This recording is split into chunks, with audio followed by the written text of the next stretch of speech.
ये फिल्म एक सच्ची कहानी है। ये कहानी है फेडेक्स कंपनी के एक एम्प्लॉय चक नोलैंड की, जो कि एक आइलैंड पर फंस जाते हैं और 4 साल तक वहां से नहीं निकल पाते। 4 साल में उनका हुलिया पूरी तरह बदल गया था। इतने सालों तक आखिर उन्होंने कैसे सरवाइव किया और वहां से वो आखिर में कैसे निकले, यही इसमें दिखाया गया है। इस फिल्म की शुरुआत एक कुरियर कंपनी से होती है, जहां पर हमें चक नोलैंड को दिखाया जाता है, जो इस कंपनी के एम्प्लॉय होते हैं। चक अपने काम के मामले में काफी सीरियस और पैशनेट होते हैं। वो हमेशा चाहते हैं कि हर एक कुरियर और हर एक पैकेज टाइम पर डिलीवर हो, इसलिए वो अलग अलग कंट्री जाते रहते हैं जहाँ उनकी कंपनी की ब्रांचेज होती है। वहाँ पर वो एम्प्लॉय को मोटिवेट करते हैं और उन्हें टाइम कितना इम्पोर्टेंट है इसके बारे में भी बताते हैं। आगे हमें पता चलता है कि चक एक केली नाम की लड़की से प्यार करते हैं, जिसके साथ वह काफी लंबे समय से रिलेशनशिप में है। ये दोनों शादी करना चाहते हैं, लेकिन चक अपनी कंपनी के काम में इतना बिजी रहते हैं कि उन्हें टाइम ही नहीं मिलता, इसलिए अभी तक इन दोनों की शादी नहीं हुई है। अब क्रिसमस आने वाला है, लेकिन चक को कंपनी के एक बेहद ही जरूरी काम के सिलसिले में मलेशिया जाना है। लेकिन वो केली से कहता है कि चाहे कुछ भी हो जाए, मैं न्यू ईयर तक यहाँ वापस आ जाऊंगा, जिस पर केली मान जाती है। जाते हुए चक केली को क्रिसमस गिफ्ट देता है और केली भी चक को गिफ्ट देती है, जो कि एक घड़ी होती है जिसमें केली की एक फोटो भी होती है। इसके बाद चक अपनी कंपनी के प्राइवेट प्लेन से मलेशिया के लिए निकल जाता है। जब उनका प्लेन पैसिफिक ओशियन के ऊपर से उड़ रहा होता है, तभी एक जोरदार तूफान आता है और उस तूफान की वजह से उनका प्लेन जोरदार तरीके से क्रैश हो जाता है। इस प्लेन में चक को मिलाकर सिर्फ 4 ही लोग होते हैं, बाकी उनकी कंपनी का सामान और पार्सल होते हैं। इसके बाद इनका प्लेन क्रैश होने की वजह से समुद्र के अंदर समा जाता है, जिसमें चक को छोड़कर बाकी सारे लोग मारे जाते हैं। फिर चक एक एयरबोट पर बैठ जाता है, लेकिन तूफान तेज होने की वजह से वो बेहोश हो जाता है। तूफान उसे अपने साथ बहाकर ले जाता है। सुबह जब वह देखता है तो वह एक अनजान टापू पर होता है। इस सिचुएशन में चक बहुत ही ज्यादा घबरा जाता है। जहां वह चारों तरफ देखता है तो दूर दूर तक उसे कुछ भी नहीं दिखाई देता। चक के अलावा वहाँ पर कोई भी इंसान मौजूद नहीं होता है। वो वहाँ पर जोर जोर से आवाजें लगाता है, लेकिन सुनने वाला कोई नहीं था। फिर वह जमीन पर बहुत बड़े अक्षरों में हेल्प लिखता है, ताकि ऊपर से गुजरने वाले किसी प्लेन की नजर शायद उस पर पड़ जाए और उसे वहां से बाहर निकाले। फिर रात हो जाने की वजह से चक वहीं सो जाता है, लेकिन जब वह सुबह देखता है तो उसने जो हेल्प लिखा था वह मिट चुका था। फिर वह लकड़ी के टुकड़ों को एक एक जोड़ करके उनकी मदद से फिर से हेल्प लिखता है, क्योंकि उसे विश्वास था कि उसे ढूंढने के लिए जरूर कोई न कोई आएगा।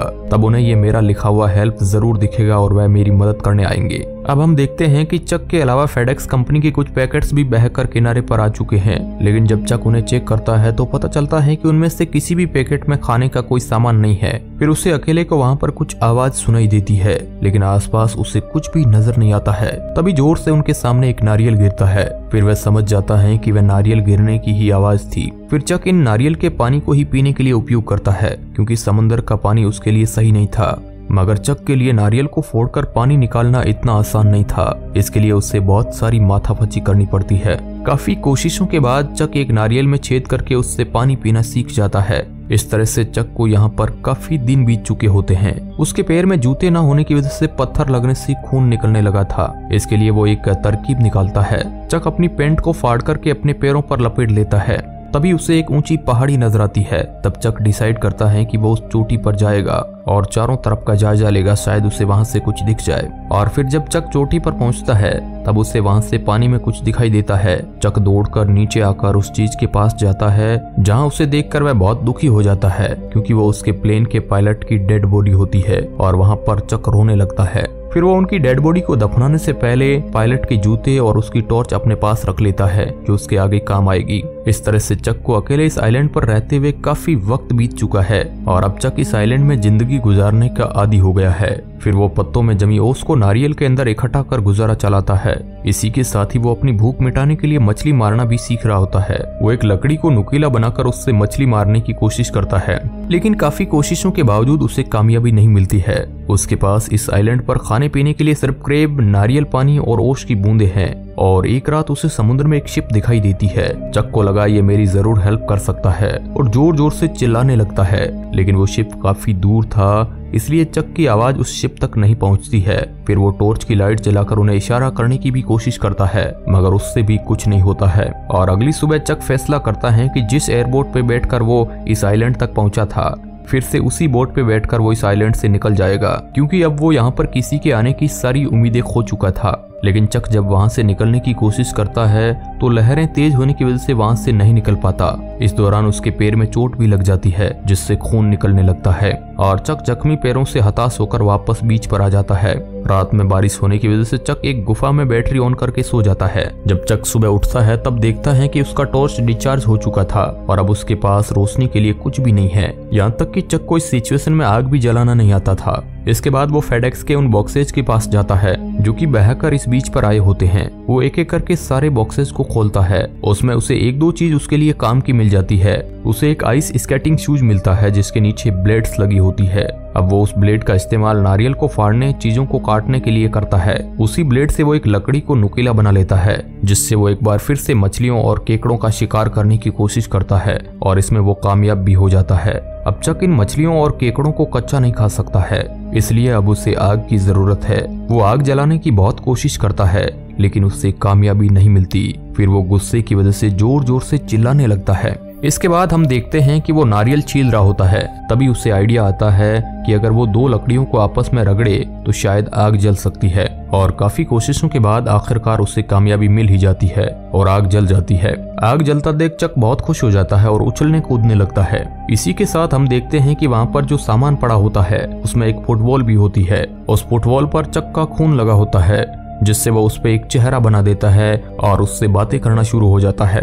फिर चक इस फुटबॉल को विल्सन कह के ही बुलाता है और इस तरह से चक को इस आइलैंड पर फुटबॉल के रूप में एक फ्रेंड भी मिल गया है। लेकिन इसी समय चक को दांत का दर्द बहुत ही दुखी कर रहा था। चक को ये प्रॉब्लम पहले से ही थी लेकिन उसने कभी चेकअप नहीं करवाया, पर अब उसकी ये तकलीफ कुछ ज्यादा ही बढ़ चुकी थी। इसलिए अब वो किसी भी हाल में अपने दांत को तोड़ने का फैसला करता है और दांत तोड़ते ही वो बेहोश हो जाता है और इसी तरह वक्त बीत जाता है और आज चक को इस आइलैंड पर फंसे हुए पूरे 4 साल हो चुके हैं और इन 4 सालों में चक का पूरा हुलिया बदल चुका है। अब वह किसी आदिवासी की तरह दिखाई दे रहा है। इसके साथ ही वह इस आइलैंड के माहौल में पूरी तरह से ढल चुका है। उसने यहाँ पर जीना सीख लिया है। अब वह एक अच्छा शिकारी भी बन चुका है क्योंकि अब वह मछलियों का शिकार काफी आसानी से कर लेता है। इसी दरमियान चक और उसके फुटबॉल दोस्त विल्सन की दोस्ती और भी गहरी हो चुकी है।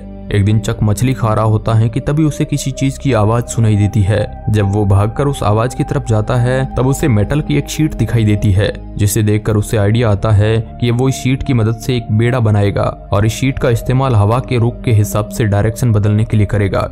इसलिए अब वो बड़े बड़े नारियल के पेड़ काटता है और उसे किनारे पर ले जाता है और एक बेड़ा बनाता है। बेड़ा तैयार होने के बाद चक हवा का रुख बदलने का इंतजार कर रहा था और आखिर वो वक्त आ ही जाता है।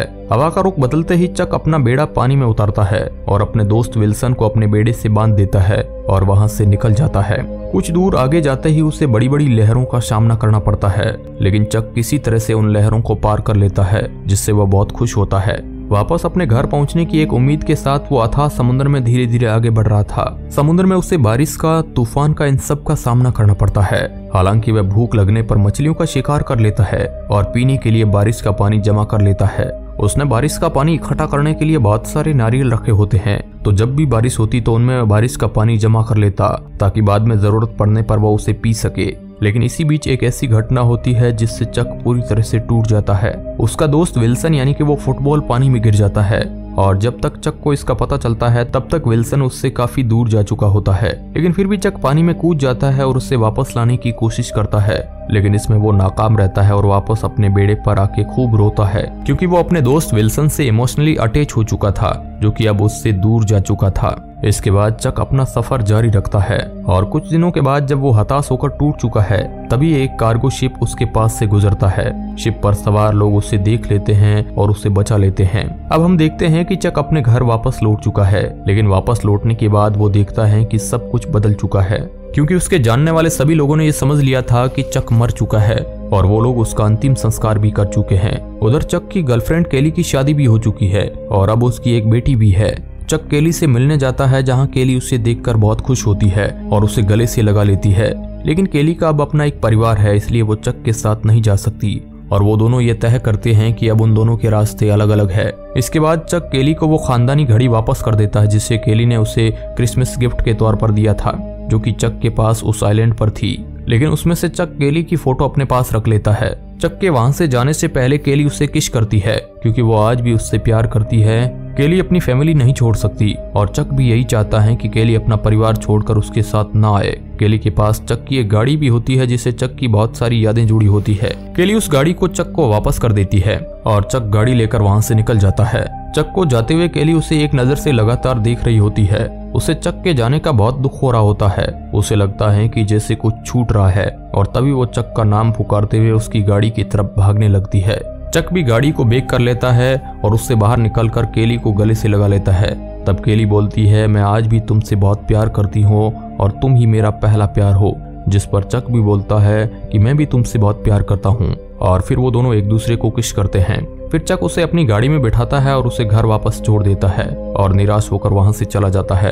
अब हम आगे देखते हैं कि चक अपने एक दोस्त के साथ बैठा हुआ है और बहुत दुखी है। चक अपने दोस्त को बताता है कि शायद वो उस आइलैंड पर मर जाता और एक बार मैंने सुसाइड करने का सोचा था। इसके लिए मैंने रस्सी का इंतजाम भी किया और फांसी लगाने की कोशिश भी की, लेकिन मैं नहीं कर पाया क्योंकि मुझे केली के पास वापस आना था, मुझे जिंदा रहना था और इसलिए मैं सांस लेता रहा। शायद मैं बीमार भी पड़ जाता, लेकिन मैं सिर्फ केली के लिए जिंदा रहा और आज जब मैं वापस आया हूँ तो मैंने केली को खो दिया। ये सब बताते हुए वह बहुत इमोशनल हो जाता है। इसके बाद हम देखते हैं कि चक के पास आज भी एक पैकेट है जिसपे विंग्स बने हुए हैं जिसे वो आइलैंड से बचा के लाया। दरअसल ये उस आइलैंड पर लास्ट पैकेज बचा होता है जिसे उसने खोला नहीं होता है और वो ये सोचता है कि अगर वो घर जाएगा तो वो इस पैकेज को जरूर डिलीवर करेगा क्योंकि वह अपने काम के मामले में बहुत सीरियस होता है। अब हम देखते हैं कि चक उस पैकेज को डिलीवर करने के लिए उसकी डिलीवरी लोकेशन पर जाता है, पर वहाँ पे कोई नहीं होता है। तब वो उस पैकेज को घर के दरवाजे पर रख देता है और उस पे एक नोट भी लिख देता है कि this package saved my life, thank you Chuck Noland, और वहाँ से चला जाता है। इसके बाद दिखाते हैं कि वो एक चौराहे पर खड़ा है जहाँ उसे रास्ता का पता नहीं होता है और इसके लिए वो एक मैप देख रहा होता है कि तभी वहाँ पर एक लड़की आती है और वो बोलती है कि शायद तुम रास्ता भूल गए हो। इसके बाद वो लड़की उससे चारों रास्तों के बारे में बताती है कि कौन सी रोड कहाँ पे जाती है। फिर वह लड़की वहाँ से चली जाती है। उस लड़की के जाते वक्त हम देखते हैं कि उसके ट्रक में वही विंग्स बने होते हैं जो उस पैकेज पर बने हुए थे और वो भी उसी तरफ जा रही होती है जहाँ से चक अभी पैकेज डिलीवर कर आया। और इस तरह से चक उसके ट्रक को जाते हुए देखता रहता है और स्माइल करता है। दरअसल ये वही लड़की होती है जिसके घर चक ने अभी पैकेज डिलीवर किया है। इस फिल्म की शुरुआत में यही घर दिखाया गया था जिसकी एंट्री गेट पर लिखा हुआ था डिक और बेटीना, लेकिन चक जब 4 साल बाद वहां जाता है तब वहां पर डिक नहीं सिर्फ बेटीना लिखा होता है। इसका मतलब इसने भी अपना पार्टनर खो दिया है जिसे चक ने खो दिया और अब ये दोनों ही अकेले हैं। इसलिए हो सकता है कि अब ये दोनों मिलकर एक नई जिंदगी की शुरुआत करे क्योंकि चक पहले चारों रास्तों की तरफ देखता है और इस्माइल के साथ उस तरफ देखता है जिधर वो लड़की गई होती है। और इस तरह से सच्ची घटना पर बेस्ड ये मूवी यहीं खत्म हो जाती है। इस मूवी के बारे में आप क्या सोचते हैं कमेंट बॉक्स में हमें जरूर बताएं। धन्यवाद।